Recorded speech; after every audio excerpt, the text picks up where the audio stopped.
अस्सलाम वालेकुम। तो फिर आज हम अपनी क्लास में 9 के चैप्टर नंबर 2 का आर्टिकल है स्केलर एंड वेक्टर क्वांटिटीज के बारे में पढ़ेंगे और साथ साथ उसके डिफरेंस को भी देखेंगे, क्योंकि डिफरेंस से मुताल्लिक सवाल आपके पेपर में पूछा जाता है। तो एक डिफरेंस कवर हो जाएगा आपका, जिसमें इस तरीके से सवाल पूछा जा सकता है कि स्केलर एंड वेक्टर क्वांटिटीज़ के दरमियान डिफरेंस बताइए और उनको डिफ्रेंशिएट कीजिए। तो आप शुरू से आखिर तक ये वीडियो देखेंगे तो आपको स्केलर वेक्टर क्वांटिटीज़ का कॉन्सेप्ट क्लियर हो जाएगा और साथ साथ उसके डिफरेंस भी पता चल जाएगा। चलिए आइए शुरू करते हैं। स्केलर्स कौन सी क्वांटिटीज होती हैं स्टूडेंट? देखिए, क्वांटिटीज का जब जिक्र आता है तो क्वांटिटीज का से जहन में ये ख्याल आता है कि वो चीज़ें जिनको हम मेजर कर सकते हैं वो फिजिकल क्वांटिटीज कहलाती हैं। वो मिकदारें, क्वांटिटीज जिनको मेजर किया जा सकता है वो फिजिकल क्वांटिटीज कहलाती हैं। तो फिजिकल क्वांटिटीज को अगर देखा जाए तो सबसे पहली क्वांटिटी बहुत आम फहम क्वांटिटी है, जो कि अगर मैं यहाँ पे लिखूँ तो आप सब बता देंगे कि मैं किस फिजिकल क्वांटिटी से मुताल्लिक लिख रहा हूँ। मैंने लिखा 20 सेकेंड, तो 20 सेकेंड को पढ़कर ये आपको अंदाजा हो गया कि कौन सी फिजिकल क्वांटिटी है। यकीनन आप जान गए होंगे कि मैं टाइम की बात कर रहा हूँ, तो ये टाइम है। तो इसमें टाइम एक फिजिकल क्वांटिटी है और फिजिकल क्वांटिटी को मैंने देखे लिखा कैसे है उसको अगर जरा गौर से देखें आप लोग, तो दो चीजें हैं इसमें, एक 20 और दूसरा सेकंड। 20 इसकी न्यूमेरिकल वैल्यू है, न्यूमेरिकल वैल्यू, और सेकंड जो है वो इसकी यूनिट है। इसी तरीके से अगर मैं एक और क्वांटिटी यहाँ लिख दूं जो हम आमतौर पर बहुत इस्तेमाल करते हैं, मैं यहाँ पे लिख दूं अगर 10 मीटर, तो आप इस क्वांटिटी से भी काफ़ी फेमिलियर हैं और आप बता सकते हैं कि ये कौन सी क्वांटिटी लिखी गई है। आप सब कहोगे कि ये डिस्टेंस की बात हो रही है, तो इसमें देखें डिस्टेंस की फिजिकल क्वांटिटी डिस्टेंस है और इसकी न्यूमेरिकल वैल्यू आपके पास 10 है और यूनिट देखें इसकी यूनिट आपके पास जो है वो मीटर है। तो यहाँ से हमें ये पता चला कि अगर किसी फिजिकल क्वांटिटी को जाहिर करना है तो दो चीज़ों की ज़रूरत होगी, एक न्यूमेरिकल वैल्यू और एक यूनिट। इसमें देखिए इन दोनों चीज़ों को मिलाकर हम मैग्नीट्यूड का नाम दे देते हैं। दोनों चीज़ें मिलाकर क्या बन जाती हैं? इसका मैग्नीट्यूड कितना है टाइम का? 20 सेकेंड। डिस्टेंस का मैग्नीट्यूड मैं यहाँ पे लिख भी देता हूँ, ये कौन सी फिजिकल क्वांटिटी है? टाइम है। और ये कौन सी फिजिकल क्वांटिटी है? डिस्टेंस है। तो टाइम का जो मैग्नीट्यूड है वो 20 सेकेंड है और डिस्टेंस का जो मैग्नीट्यूड है वो 10 मीटर है।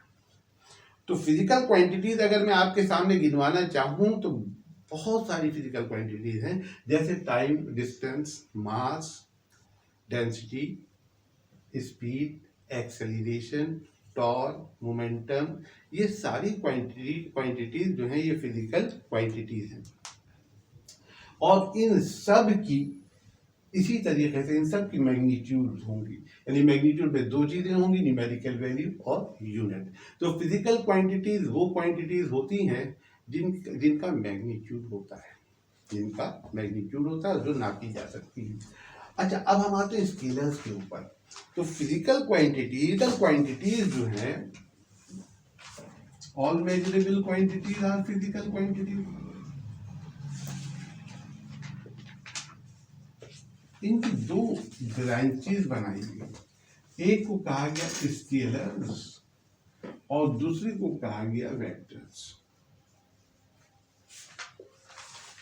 तो इसमें क्योंकि स्केलर और वेक्टर दोनों तरह की क्वांटिटीज फिजिकल क्वांटिटीज की ब्रांचेस हैं, इसका मतलब है कि इनकी क्या चीज होती है, इनके पास क्या चीज होती है? मैग्नीट्यूड। इनको रिप्रेजेंट किससे किया जाएगा? मैग्नीट्यूड से।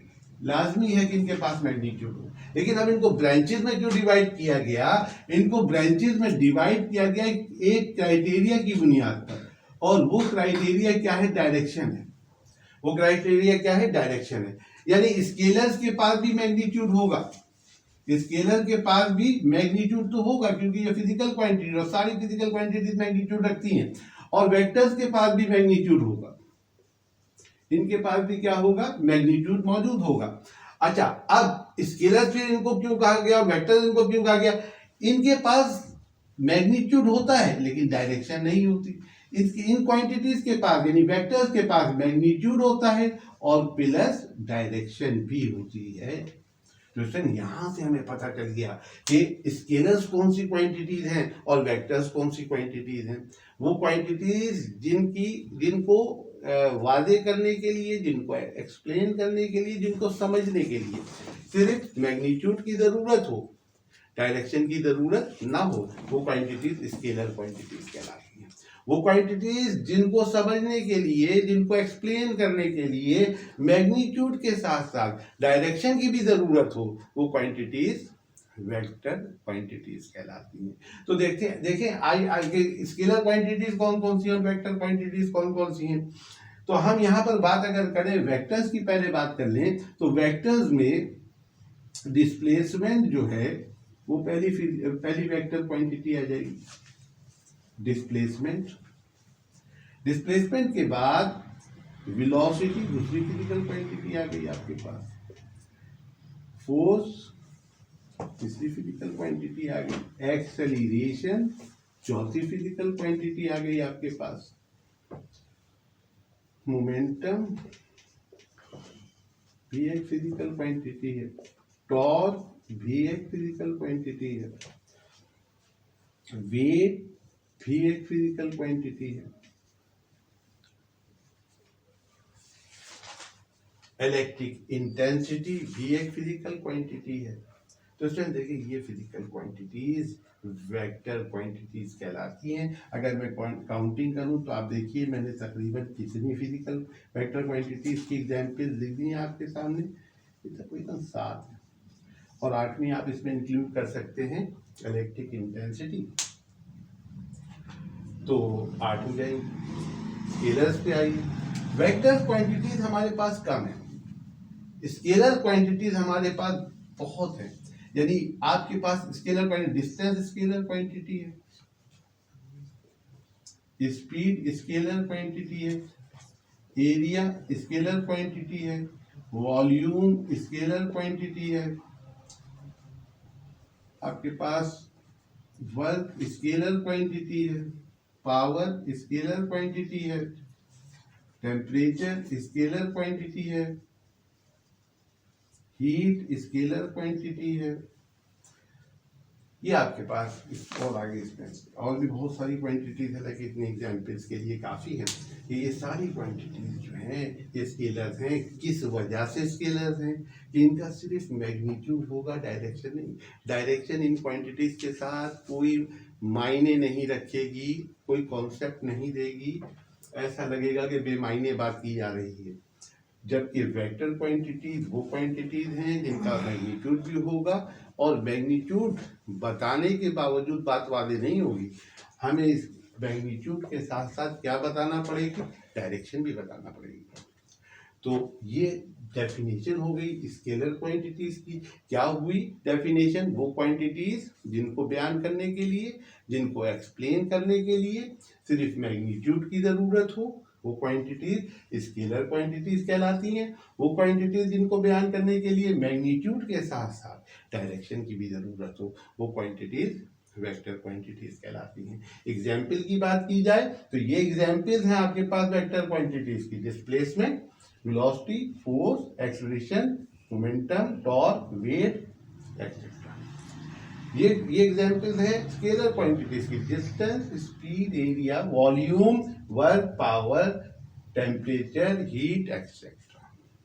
तो स्टूडेंट ये हो गई बात हमारी किसकी, स्केलर और वेक्टर क्वांटिटी। आइए एक एक एग्जाम्पल लेके समझते हैं कि किस तरीके से डायरेक्शन की ज़रूरत होती है वेक्टर्स को और किस तरीके से डायरेक्शन की ज़रूरत नहीं होती स्केलर्स को।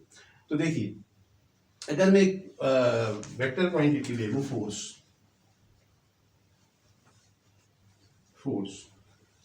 इसमें फोर्स जो है इसको हम अगर मैग्नीट्यूड इसका लिखना चाहें तो थोड़ा सा ये आपके लिए शायद हो सकता है कि नई चीज आपको लगे। मैंने यहाँ पर 10 न्यूटन लिख दिया, जिस तरीके से मैंने टेम्परेचर का मैग्नीट्यूड लिखा था, जिस तरीके से मैंने डिस्टेंस का मैग्नीट्यूड लिखा था, बिल्कुल वैसे ही अगर फोर्स का मैग्नीट्यूड लिखा जाए तो हम उसको कह सकते हैं 10 न्यूटन, और इसको हम F से लाइन कर देते हैं। किससे लाइन करते हैं? फोर्स है ये, और ये फोर्स का क्या है? मैग्नीट्यूड है।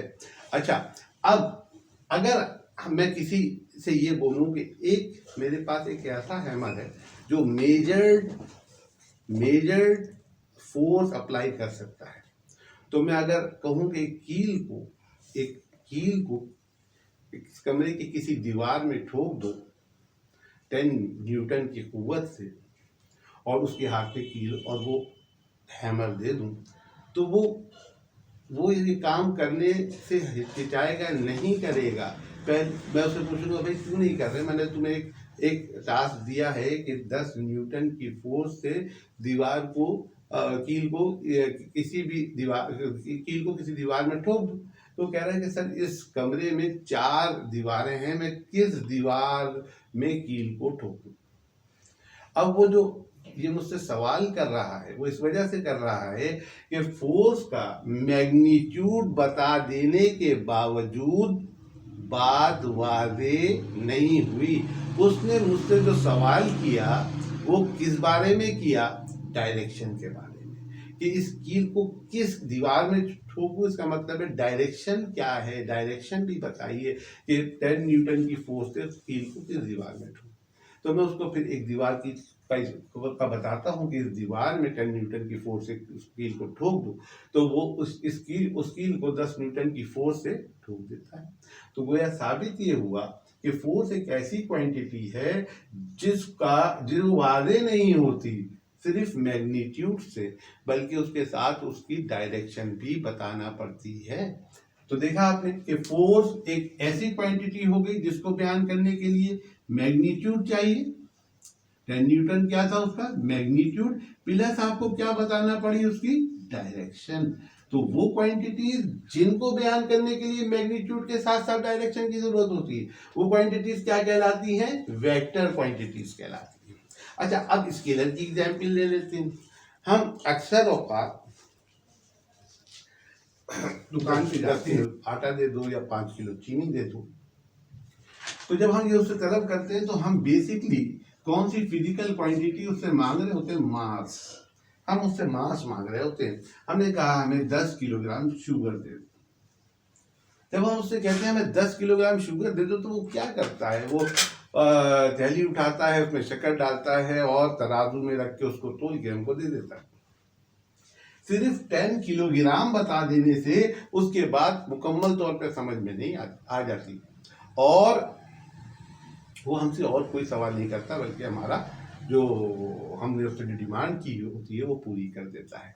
लेकिन अगर सोचें ज़रा कि अगर हम उससे ये कह दें कि 10 किलोग्राम शुगर हमें ईस्ट की डायरेक्शन में दे दो, हमने उसको क्या बता दी? डायरेक्शन बता दी। अब ये 10 किलोग्राम शुगर जब वो सुनेगा कि ईस्ट की डायरेक्शन में, तो अब वो थोड़ा सा रुक जाएगा अपना काम करने से पहले। वो पूछेगा कि 10 किलोग्राम तक तो बात मेरी समझ में आई, लेकिन ये ईस्ट की डायरेक्शन जो है ये मेरी समझ में नहीं आ रही है। ईस्ट की डायरेक्शन क्या बोल रहे हैं आप? तो यहाँ से ये पता चला कि अगर मास के साथ डायरेक्शन को लगाया जाए तो वो उसको वादे करने के बजाय उसको उलझा देती है, कोई कॉन्सेप्ट नहीं देती। यानी मास एक ऐसी क्वांटिटी है जो मुकम्मल तौर पे समझ में आ जाती है सिर्फ मैग्नीट्यूड से, डायरेक्शन की जरूरत नहीं होती।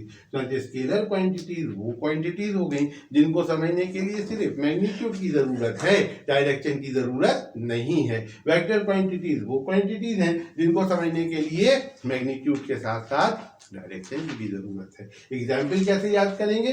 स्केलर याद कर लें, वेक्टर याद कर लें, तो इनके अलावा जितनी भी क्वांटिटीज आपके सामने आए वो कौन सी क्वांटिटीज होंगी? Scalar quantities. तो वेक्टर आपके पास 7-8 क्वांटिटीज नॉर्मली है, इनको याद कर लें। Displacement, velocity, force, acceleration, momentum, torque, weight, ये सब वेक्टर्स हैं। इनके अलावा जितनी भी क्वांटिटीज हैं वो सारी की सारी स्केलर्स हैं। तो स्टूडेंट, अब हमने समझ लिया कि स्केलर और वेक्टर क्वांटिटीज क्या होती हैं, तो अब हम इस काबिल हो गए कि इनको डिफ्रेंशिएट भी कर सकते हैं। आइए इनका डिफरेंस देखते हैं। पहला डिफरेंस इनका डेफिनेशन का होगा। क्या लिखेंगे? Quantities which require magnitude only, वो क्वांटिटीज जिनको सिर्फ मैग्नीट्यूड की जरूरत हो, मैग्नीट्यूड ओनली, वो क्या कहलाती हैं? Scalar quantities. और वेक्टर्स में क्या देंगे? Quantities which require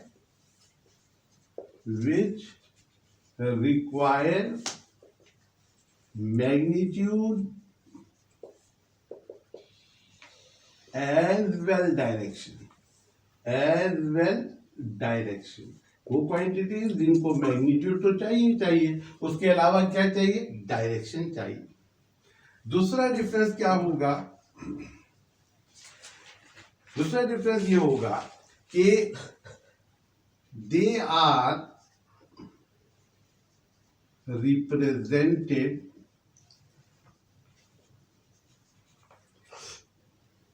bye normal mathematical method,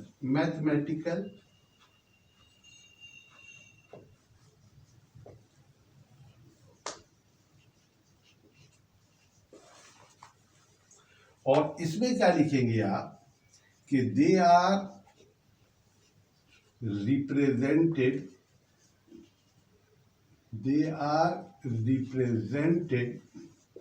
graphically. इनको हम कैसे जाहिर करते हैं? Graphically, by a sign of arrow,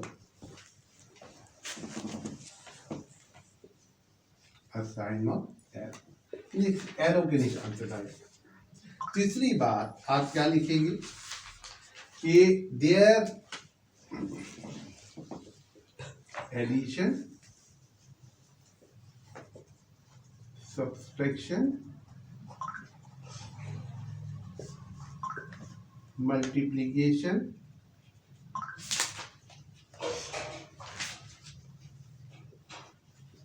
and multiplication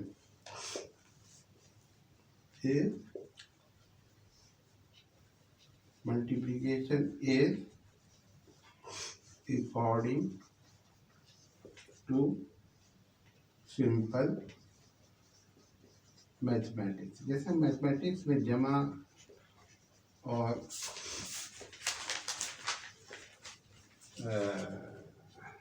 addition, subtraction, multiplication करते हैं, उसी तरह इनकी एडिशन, सब्ट्रैक्शन, मल्टीप्लिकेशन होगी। और इनकी जो addition, their addition, subtraction and multiplication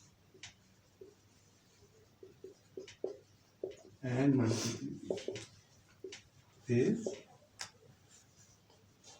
according to vector algebra. इसका एडिशन, मल्टीप्लिकेशन और सब्ट्रैक्शन का अलजेब्रा ही अलग है, जिसको हम वेक्टर अलजेब्रा कहते हैं। अभी वेक्टर अलजेब्रा से आप फैमिलियर नहीं है, या आगे चल के फर्स्ट ईयर वगैरह में आप इसको पढ़ेंगे, लेकिन इसको ये बात याद रखिए कि जिस तरीके से अगर लिखा जाए 5 किलोग्राम और 5 किलोग्राम कितना हो जाएगा टोटल, अगर जमा करें तो 10 किलोग्राम, जैसे हम आम जमा करते हैं। लेकिन यहाँ पर अगर हम बात करें वेक्टर्स के एडिशन की, तो वेक्टर जो है वो इस तरीके से सिंपली ऐड नहीं होते, क्योंकि इनमें डायरेक्शन भी होती है। इस वजह से इनको जमा करने के लिए हम एक मेथड इस्तेमाल करते हैं, जिसको हम कहते हैं वेक्टर अलजेब्रा। उस तरीके से इसको जमा या एडिशन, मल्टीप्लिकेशन और सब्ट्रैक्शन की जाती है। अच्छा, चौथा पॉइंट इसका है, तो हम ये लिख सकते हैं कि वेक्टर्स को नामों से जाहिर करने के लिए अगर उसका नाम देना चाहें, जैसे फोर्स का वेक्टर है तो हम एफ लिख के उसके ऊपर एरो का निशान डालते हैं, हाफ एरो। तो वेक्टर्स आर नॉमिनली रिप्रेजेंटेड। जैसे फोर्स का वेक्टर है, फोर्स का, तो फोर्स के वेक्टर को आप लिखोगे, कैसे लिखोगे? फोर्स को लिख के वेक्टर को लिखोगे एफ और उसके ऊपर हाफ एरो डाल दोगे। और अगर मास है, जिसके मुकाबले में अगर यहाँ पे मास आप लिखना है, मास एक कौन सी क्वांटिटी है, स्केलर क्वांटिटी, तो मास को रिप्रेजेंट करोगे आप सिर्फ एम लिखोगे, एम से जाहिर कर दोगे। तो इनकी रिप्रेजेंटेशन में भी थोड़ा सा फर्क होता है। वजह क्या है, क्योंकि इसकी का मैग्नीट्यूड भी होगा और इसकी डायरेक्शन भी। एफ उसके मैग्नीट्यूड को जाहिर करता है, जो हाफ एरो पड़ा हुआ है वो ये जाहिर करता है कि ये ऐसी क्वांटिटी है जिसके साथ डायरेक्शन भी इन्वॉल्व होती है। तो स्टूडेंट देखिए, हमने ये डिफरेंशिएट किया किसको, स्केलर और वेक्टर को। पहला point, quantities which require magnitude only, scalars. Quantities which require magnitude as well as direction, vectors. Scalars are represented by normal mathematical method, जो नॉर्मल हमारे मैथमेटिक्स के मेथड हैं उनसे जाहिर किया जाता है इनको। और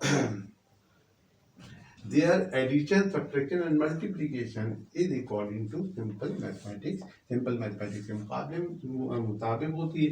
They are represented graphically, उनको कैसे जाहिर करते हैं, वेक्टर्स को graphically by sine of arrow, एक एरो के निशान से। अच्छा, एरो की जो लेंथ होती है वो वेक्टर के मैग्नीट्यूड को जाहिर करती है और एरो का हेड वेक्टर की डायरेक्शन को जाहिर करता है।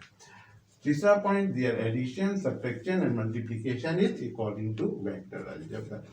मास को रिप्रेजेंट करेंगे सिंपल एम लिख देंगे, फोर्स को रिप्रेजेंट करेंगे एफ लिखेंगे और उसके ऊपर हाफ एरो लिखेंगे। तो इसमें ये डिफरेंसेस है। तो अगर एग्जाम में सवाल डिफरेंसेस से मुताल्लिक़ आए तो आप इस तरीके से पॉइंट्स बनाकर उसको लिख सकते हैं। जैसे ये क्लास थी हमारी स्केलर वेक्टर्स के हवाले से, आपके चैप्टर नंबर 2 में ये आर्टिकल दिया हुआ है। तो आप लोग जो है इसको याद कर लें, थोड़ी सी प्रैक्टिस करें तो आपको ये चीज़ एग्जाम में अगर सवाल आएगा तो मदद देगी। इजाज़त दीजिए, अल्लाह हाफ़िज़।